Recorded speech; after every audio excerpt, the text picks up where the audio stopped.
Hello dear students, welcome back to my channel physics SPC. Electromagnetic induction का एक question. A square loop of side 10 centimetre, resistance 0.7 ohm is placed vertically in east west plane. A uniform magnetic field 0.20 Tesla is set up across the plane in northeast direction. The magnetic field decreased to zero in 1 second at a steady rate. The magnitude of induced EMF, the value of x is। देखो पहले diagram बनाते हैं।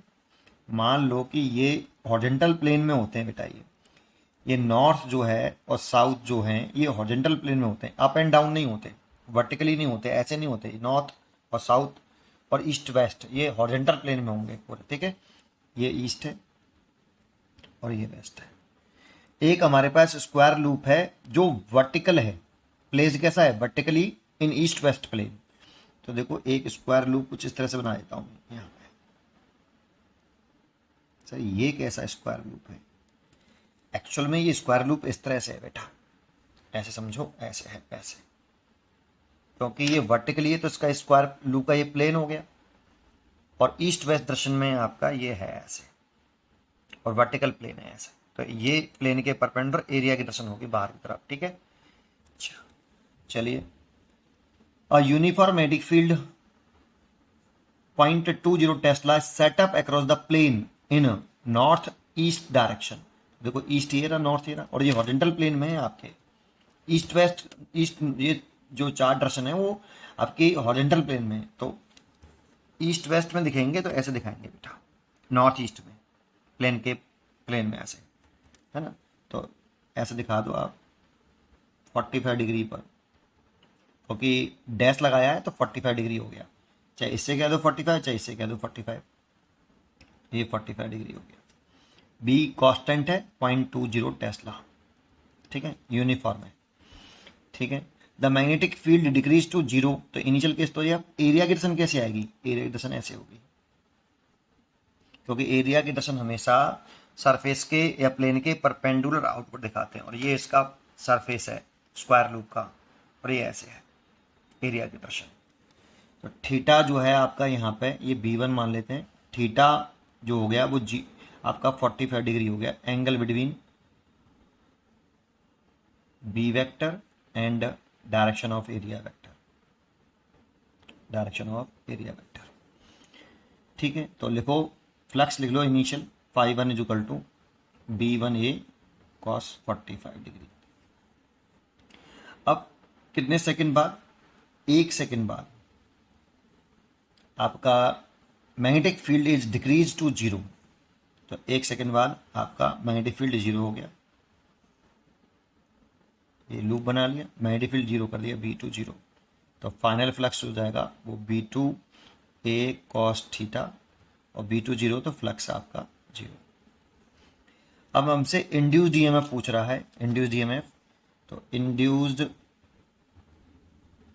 EMF E बराबर minus का delta phi over delta T, क्योंकि केवल यहाँ पे मैग्नीट्यूड पूछ रहा है तो इसीलिए इसका मॉडुलस ले लें बेटा ऐसे।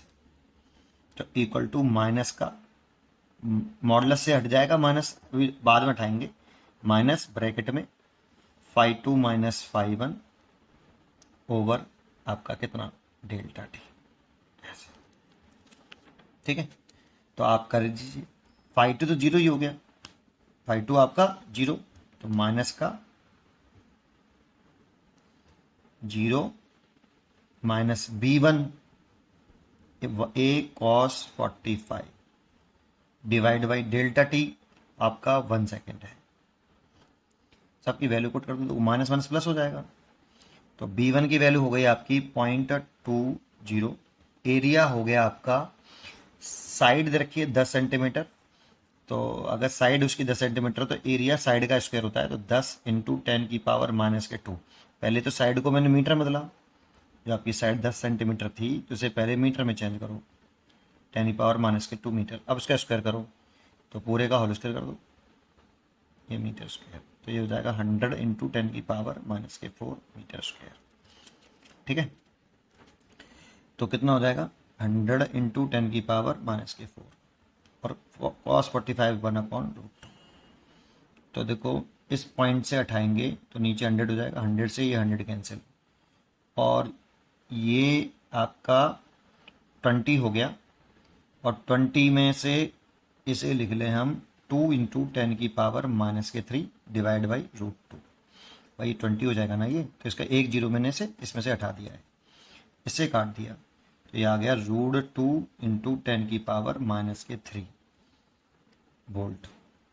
इतना इंड्यूस ईएमएफ आया। लेकिन इंड्यूस ईएमएफ की वैल्यू हमें क्वेश्चन में गिवन है, कहाँ कर दूँ, यहाँ कर देता हूँ। इंड्यूस ईएमएफ की मैग्नीट्यूड दे रखा है हमें इतना, तो √x into 10⁻³ is equal to √2 into 10⁻³। इससे ये कैंसिल, स्क्वायरिंग बोथ साइड, तो x बराबर 2, x की वैल्यू आ गई 2, इसीलिए यहाँ पे 2 लिख देना चाहिए। पढ़ते रहिए और खुश रहिए।